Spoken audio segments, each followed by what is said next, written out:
오늘 본문의 말씀을 가지고 어처구니 없는 죽음, 그런 제목으로 잠깐 동안 은혜를 나누려고 합니다. 우리가 지난 시간에 살펴본 것처럼 이제 다윗은 하나님의 명령에 따라서 유다 지파로 가서 거기서 유다의 왕이 되었습니다. 그런데 북쪽 이스라엘에서는 이스라엘과 블레셋의 그 전쟁이 있었음에도 불구하고 거기서 많은 사람이 죽었는데 이스라엘의 그 사울의 군대 장관이었던 아브넬이라고 하는 사람이 살아남았어요. 그래서 이 사람이 사울의 남은 아들 이스보셋을 이 북쪽 이스라엘의 왕으로 세우게 됩니다. 그래서 이제 정식으로 두 나라의 두 왕이 세워지게 된 것이죠. 이 두 나라는 한민족이지만 사실상 갈등을 느끼지 않을 수가 없었을 것입니다. 그래서 묘한 긴장감이 흐르는 상황이었습니다. 그러다가 이스보셋의 군대 장관이었던 그 아브넬의 측근들과 또 이 유다 쪽에 다윗과 다윗의 군대 장관 요압이라고 하는 사람이 있었는데 그 요압의 측근들이 기본 지역에 있는 한 못의 연못이죠. 연못, 저수지라고 할 수 있는 그곳에 모이게 됩니다.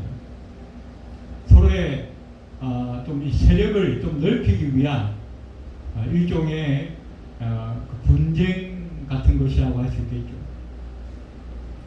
여기 모였는데 이 아브넬이 엉뚱한 소리를 하게 됩니다.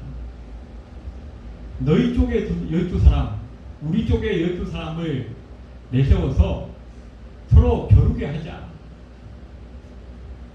그런데 그 싸움에서 애꿎은 군사 12명, 24명이 단숨에 목숨을 잃게 됩니다.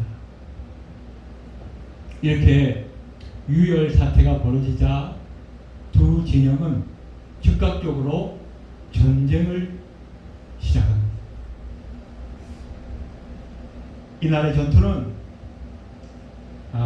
이 남쪽 요압의 군대가 우세하게 전개가 되어지고 또 이 요압의 동생인 아사헬이라고 하는 사람이 그 상대 측 군대 장관이 되는 아브넬을 열심히 쫓아갑니다.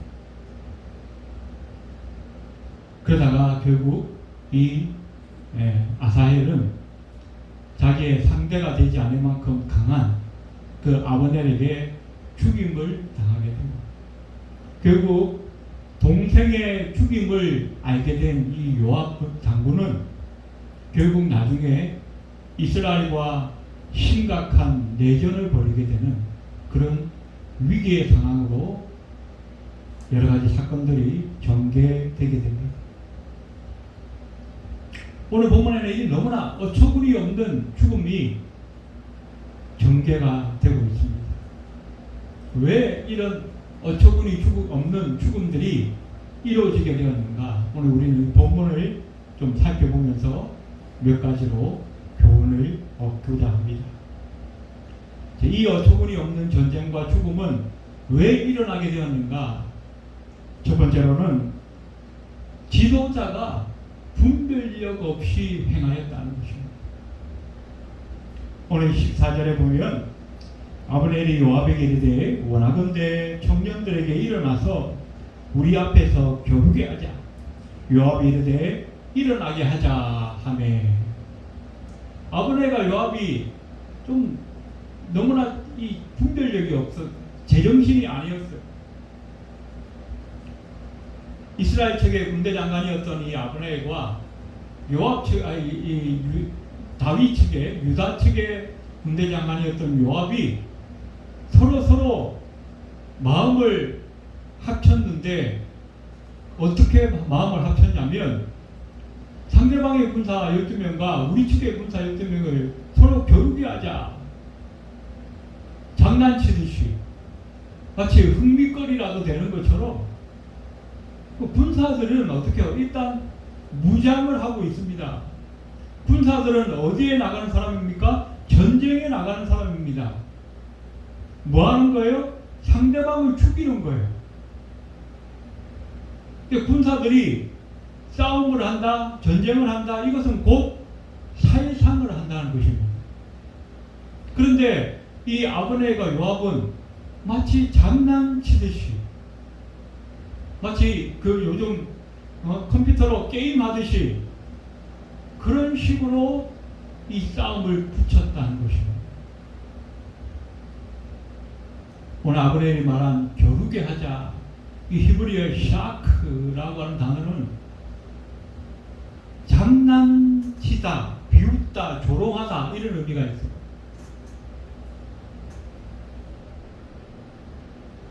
물론 우리가 보통 영화나 옛날 사극 같은 데 보면 두 진영이 서로 대치하는 경우에 서로의 어떤 기싸움을 하기 위해서 좀 너희 중에 힘센 사람 나와라, 우리 중에서 누가 나갈 것이다.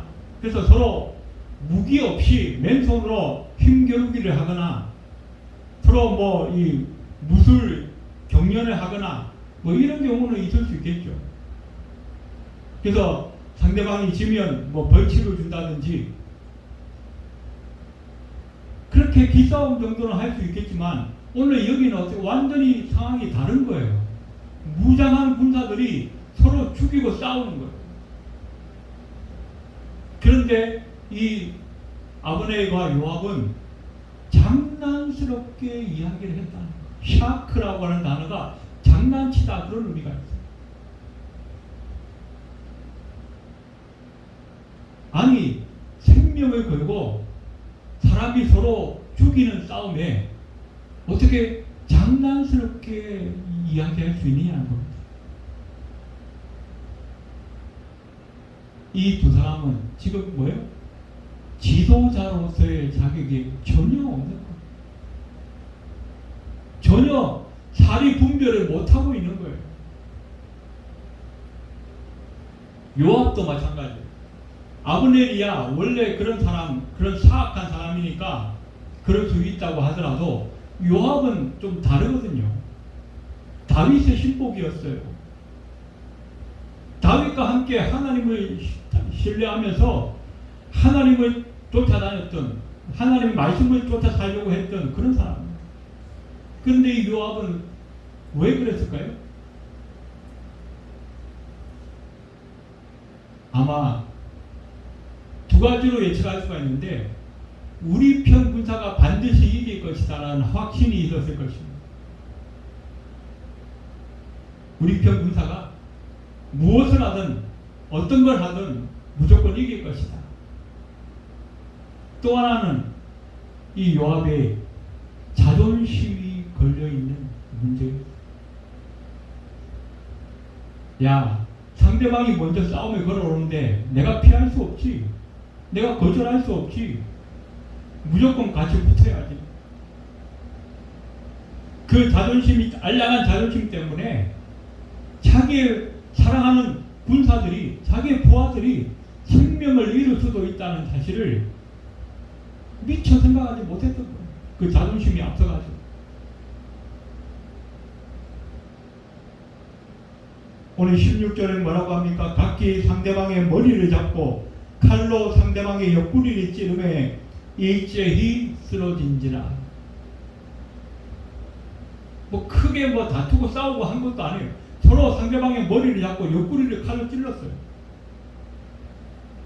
이 싸움도 참 이상한 싸움이에요.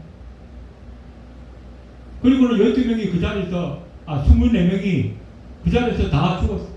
한꺼번에. 이런 어처구니 없는 일이 어디 있습니까? 왜 이런 일이 일어났습니까? 두 지휘관이 둘 다 분별력 없이 행했기 때문에.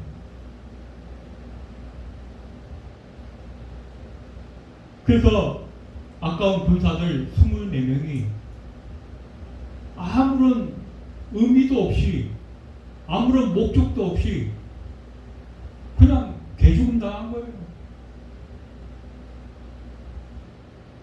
이들이 그 자기 집에 부모들이 가족들이 어떻게 생각하겠어? 내 아들이 군대에 갔는데 뭐 적대가 싸워서 죽었다 그러면 명예롭게라도 하죠. 적대가 싸운 것도 아니고 자기 동족하고 그것도 그 명분 있는 싸움도 아니고 그냥 장난스레 시작한 그런 싸움으로 죽었다? 얼마나 황당한 일입니까?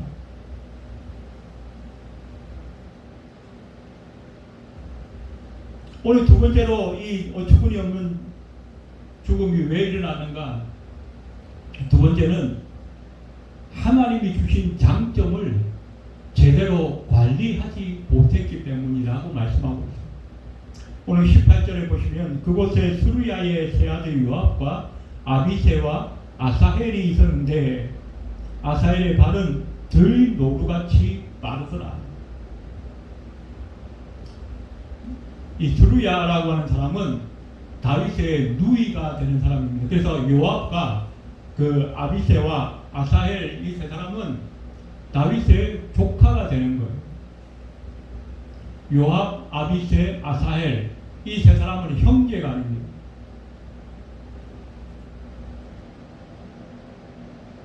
그리고 그 반대편의 아브네도 마찬가지예요. 이 다윗이 15년 동안 도망자 생활하기 전에 한 왕궁에서 다 같이 함께 서로 얼굴도 잘 알고 서로 친인척 아니었어요.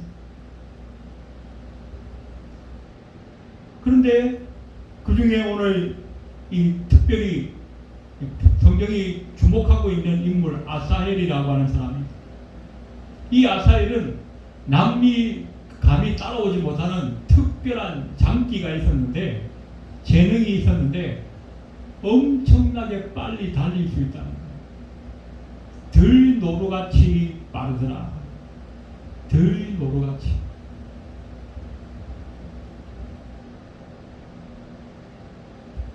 그래서 어떻게 해요?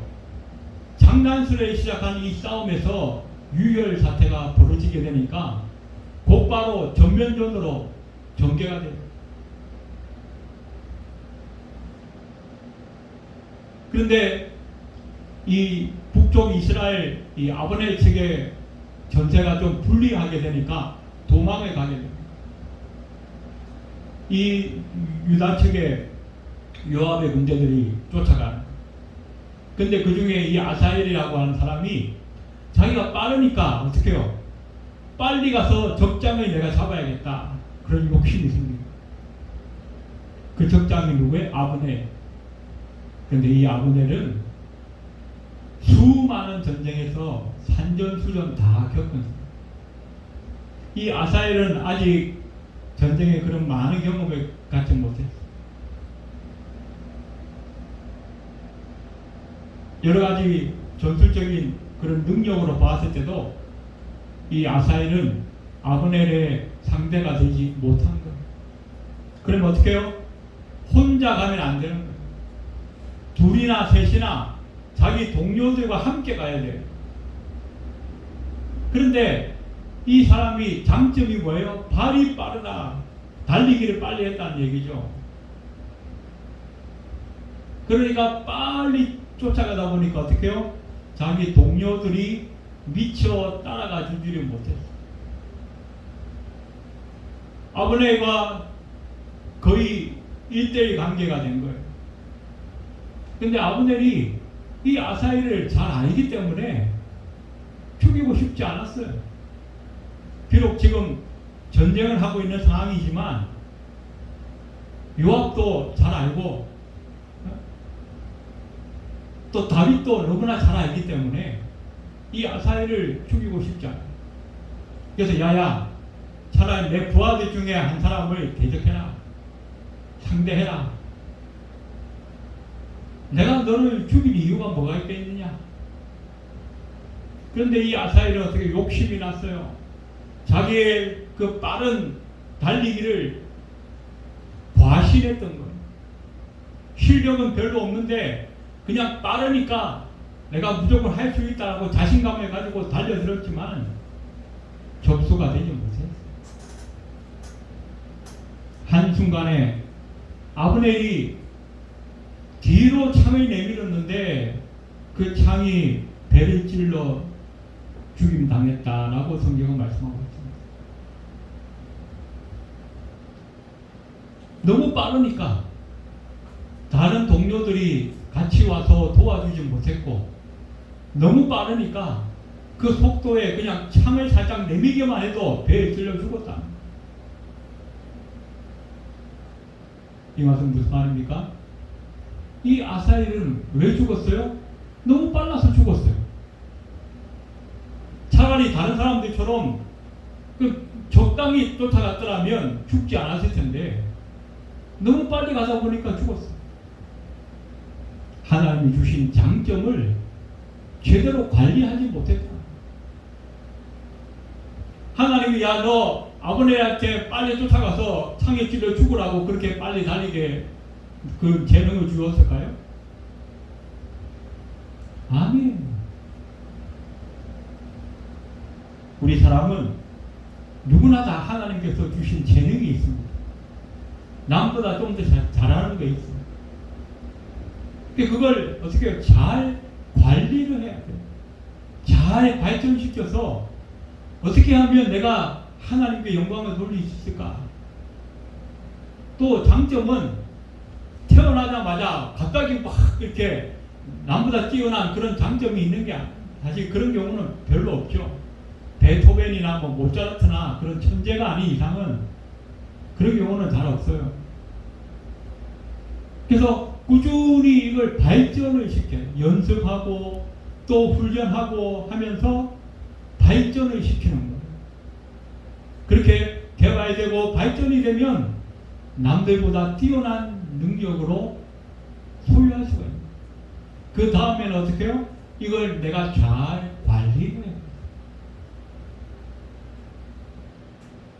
그 관리하는 방법 중에 제일 중요한 것은 뭡니까? 절제하고 겸손해야 한다는 것이죠. 이 장점을 그냥 자기가 너무 과신하고 너무 함부로 오용하고 남용하다가 큰 코 다치는 사람들입니다. 그 대표적인 사람이 누굽니까? 우리가 예전에 사사기 공부할 때 보면 슈퍼 파워를 가졌던 삼손. 하나님이 주신 그 재능을 이 사람은 제대로 관리하지 못했어요. 또 겸손하지를 못했어요.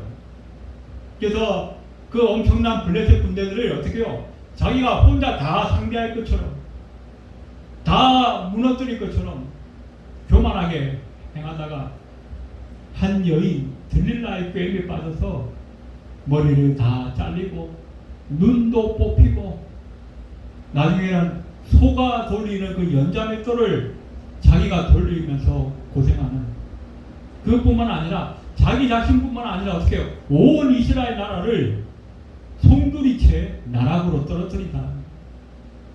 왜 그렇습니까? 하나님이 주신 장점을 제대로 관리하지 못했다. 전도서 9장 11절에 보니까 내가 다시 해안에서 보니 빠른 경주자들이라고 선착하는 것이 아니며 용사들이라고 전쟁에 승리하는 것이 아니며 지혜자들이라고 음식물을 얻는 것도 아니며 명철자들이라고 재물을 얻는 것도 아니며 지식인들이라고 은총을 입는 것이 아니니 이는 시기와 기회는 그들 모두에게 임함이니라. 쉽게 얘기해 볼까요?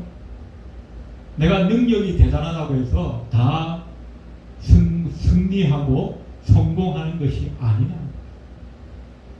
또 내가 때때로 재능이 좀 부족하고 잘난 것이 없다고 해서 하나님께 쓰임받지 못한 것도 아니라고 하는 사실을 성경은 우리에게 말씀을 주고 있습니다. 그래서 예전에 이 청년들에게 인기가 많았던 한 목사님이 뭐라 그랬냐면 10분을 교회에서 주게 되잖아요. 이제 이렇게 연말이 되거나 이러면 새로 일꾼들을 뽑을 때에 그 청년에게 당신이 이번에 성가대를 좀 해주시오, 주일학교 교사를 좀 해주시오, 순장을 좀 해주시오, 이렇게 얘기하면 어떻게 해요? 아유 목사님, 나는 능력이 없어요, 나는 할 수가 없어요. 그때 이 목사님은 입버릇처럼 그렇게 얘기했어요. 너에게 직분을 주시는 하나님께서 너에게 능력도 주실 것이다.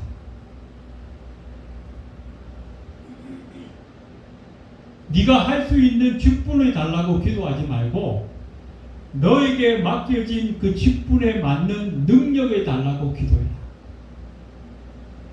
그 목사님 그렇게 입버릇처럼 얘기했다고 합니다. 우리는 어떻게 해요? 아, 내가 이만한 능력이 있으니까 내가 이거 하면 좋겠다 이렇게 생각하잖아요. 그러나 그렇지 않아요. 하나님이 저와 여러분에게 어떤 직분을 주시면 그 직분에 맞는 능력도 함께 주신다는 것입니다. 그렇기 때문에 내가 가진 게 뭐 잘난 게 없고 내가 좀 잘하는 게 없고 내가 좀 뭐 이렇게 능력이 없어 보여도 하나님이 주시면 된다는 거예요. 또 그러나 반대로 내가 이만큼 할 수 있으니까 아, 저 정도는 할 수 있을 거야, 그거 아니다.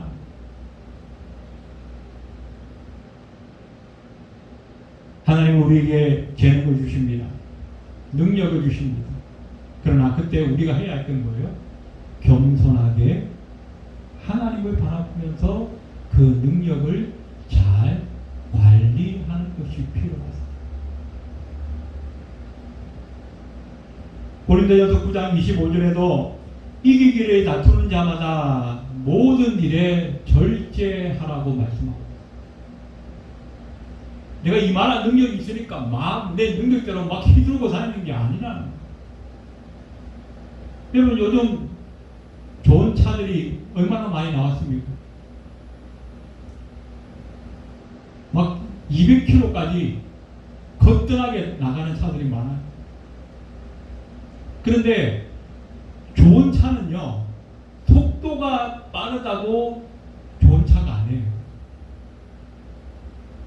세계적인 그 유명한 차들의 그 엔지니어들이 제일 이 차를 만들 때 신경을 많이 쓰는 게 뭐냐면 이 차가 얼마만큼 빠르게 얼마만큼 속도를 내면서 가느냐, 그게 아니라 그 빠른 속도를 어떻게 잘 제어해 줄 수 있는가.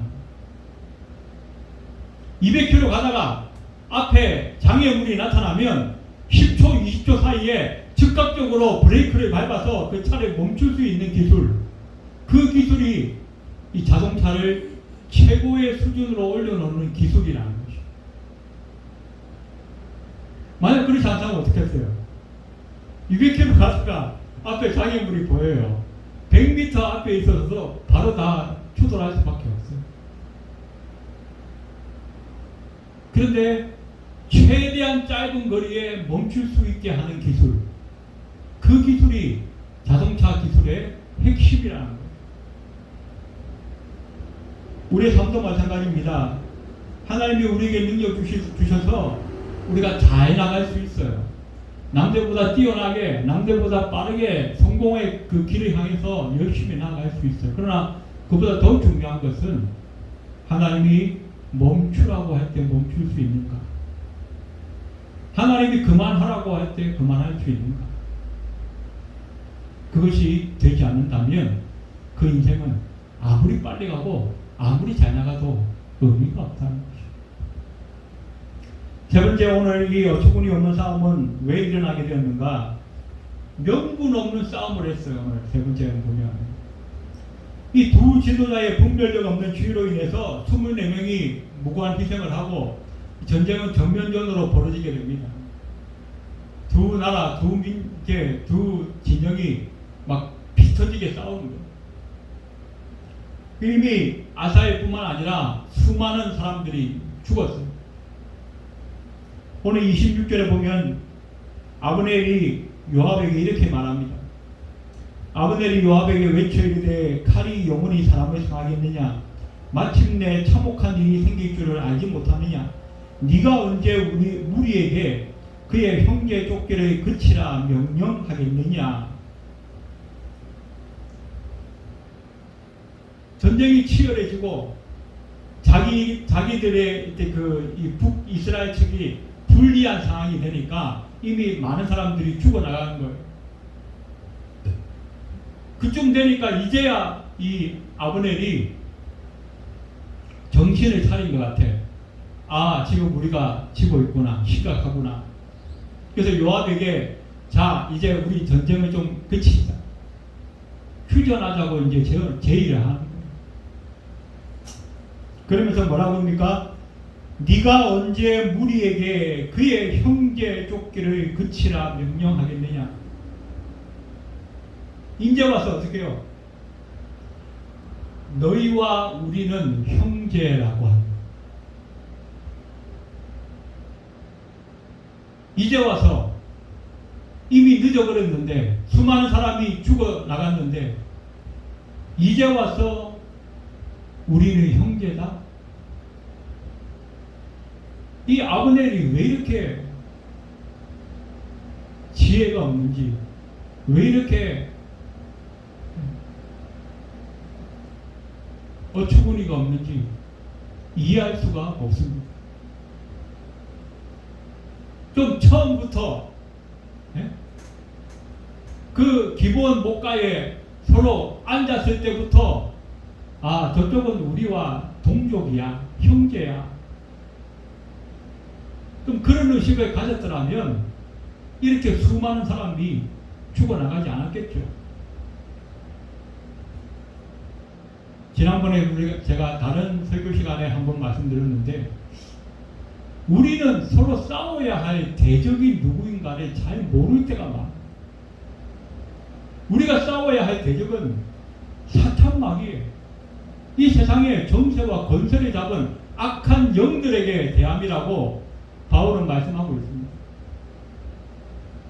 그런데 우리는 맨날 내 옆에 있는 사람과 싸우려고 해요. 바로 내 앞에 보이는 그 사람과 싸우려고 해요. 내 교회 안에 있는 성도들과 싸우려고 그러고 내 직장에 있는 동료들과 싸우려고 그러고 내 옆에 있는 친구들과 싸우려고 그래요. 내 집에서 같이 생활하는 가족들과 싸우려고 그래요. 그 사람은 내 대적이 아니에요. 내가 싸워야 할 대적은 누군가? 내 속에 있는 옛사람의 모습들, 내 속에 있는 악한 영들의 그 주관하는 세력들, 그들과 싸워야 한다는 것입니다. 그들과 싸우려고 하지 않고 괜히 엉뚱한 사람을 붙잡고 싸우려는 거예요. 그게 뭡니까? 마귀가 이간질하는 것이죠. 이 사탄 마귀, 그 헬라에 보면 디아블로스라고 하는 단어를 썼습니다. 디아블로스. 디아라고 하는 것은 영어의 비트윈이라고 하는 거예요. 누구와 누구 사이에. 블로스는 뭘 던지다 이런 의미가 있습니다. 여러분이 친구 간에 서로 이렇게 어깨를 나란히 하고 길을 가는데 누군가가 여러분에게 돌을 던지면 어떻게 하겠어요? 서로 피하겠죠. 서로 옆으로 피하지 않겠습니까? 그게 디아블로스라는 거예요. 그게 사탄 마귀가 하는 짓이에요. 무엇을? 이간질을 시켜서 서로 나누어지게 하는 거예요. 그게 사탄 마귀가 하는 거예요. 그래서 교회 안에서 친구 사이에, 가족 사이에, 동료 사이에 나누어지게 하는 것, 불평하게 만들고 불만을 갖게 만들고 서로 짜증나게 만들어서 나누어지게 하는 것, 서로 싸우게 하는 것, 그것이 사탄 마귀가 하는 짓이라는 거죠. 오늘 이 사람들은 뭐예요? 같은 민족이에요. 같은 지파예요. 같은 한 핏줄을 가진 아브라함의 후손들이고 하나님께 함께 부름받은 한 나라 한 민족이에요. 그런데 그들이 왜 싸워야 합니까? 왜 피를 흘립니까?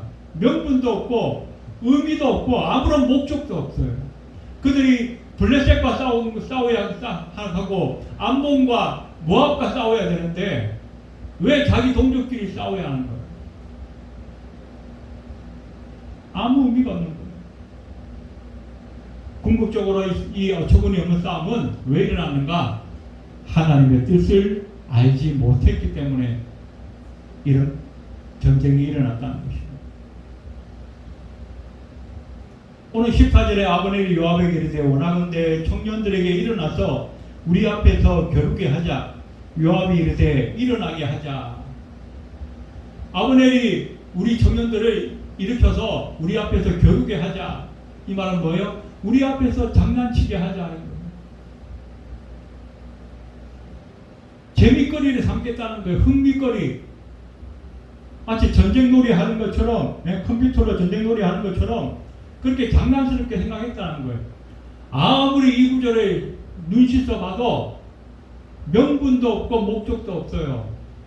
뭐 다윗 왕이나 이스보셋 왕이 출정 명령을 내린 것도 아니에요.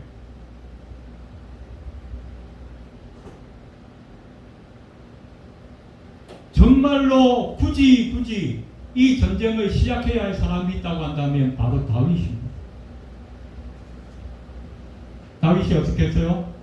우리가 지난 시간에 살펴본 것처럼 유다의 왕이 되었지만 다윗은 원래 이스라엘 전체의 왕이 되어야 할 사람입니다. 왜? 하나님이 그렇게 기름 부으셨어요. 그렇기 때문에 이 다윗에게는 얼마든지 전쟁을 일으킬 명분이 있어요. 그런데 이 다윗이 왜 지금까지 전쟁을 일으키지 않았습니까? 왜 얼마든지 그 북쪽 이스라엘의 자기 군사들을 데리고 쳐들어가서 정복하고 내가 왕이다 할 수 있는데 왜 그렇게 하지 않았어요? 동족을 상대로 전쟁을 일으키는 것이 과연 하나님이 기뻐하시는 일일까에 대한 응답을 받지 못했기 때문에. 다윗이 기도 안 했겠어요? 생각 안 했겠습니까? 다윗은 처음 기름 부음 받을 때부터 뭘 생각했겠어요? 내가 이스라엘의 왕이 될 것이라고 생각하지 않았겠습니까? 근데 정작 하나님께서는 뭐라고 했어요? 15년 동안 개고생했는데 겨우 유다 지파의 왕이 되라는 거예요. 그럼 그때부터 밤마다 뭘 생각했겠어요? 아, 하나님 언제 나에게 허락하실까? 하나님이 언제 나에게 길을 열어주실까? 그것만 생각하지 않겠어요? 생각만 했겠습니까? 기도했겠죠. 하나님 언제 내가 이스라엘 왕이 될 수 있을까요? 언제 나에게 그런 영광을 주시겠습니까? 아마 매일 기도했을 것 같아요. 그런데 출정하지 않았어요. 왜? 하나님 응답이 없으니까. 아직 하나님의 때가 안 되었나 보다. 좀 더 기다려야 되나 보다. 그리고는 속은 답답해서 터지게 했지만 하나님이 허락 안 하시니 어떻게 해요? 다윗은 가지 않은 거예요. 그런데 이 아브넬과 요압은 뜬금없이 지가 무슨 다윗도 아니고 이스보셋도 아닌데 뜬금없이 전쟁을 일으킨 거예요. 명분도 없고 목적도 없고 의미도 없이. 뭡니까? 하나님의 뜻을 알지 못하였다는 것입니다. 오늘 우리는 참으로 어처구니 없는 죽음의 모습을 살펴보았습니다. 오늘 예배하는 저와 여러분은 우리 하나님께서 저와 여러분에게 주신 자연적인 섭리인 그 지혜와 이성을 잘 활용하실 뿐만 아니라 매사에 하나님께 기도함으로 우리의 삶의 그 선택의 순간에 반드시 하나님의 인도함을 받을 수 있는 저와 여러분이 되시기 바랍니다. 그래서 오늘 이 본문에 나와 있는 이 어처구니 없는 이런 죽음과 같은 이런 사건들이 저와 여러분의 삶에서는 절대로 일어나지 않고 오히려 하나님께서 기뻐하시고 하나님께서 영광 받으실 만한 그런 일들이 가득가득하기를 주님의 이름으로 축원드립니다. 기도드리겠습니다.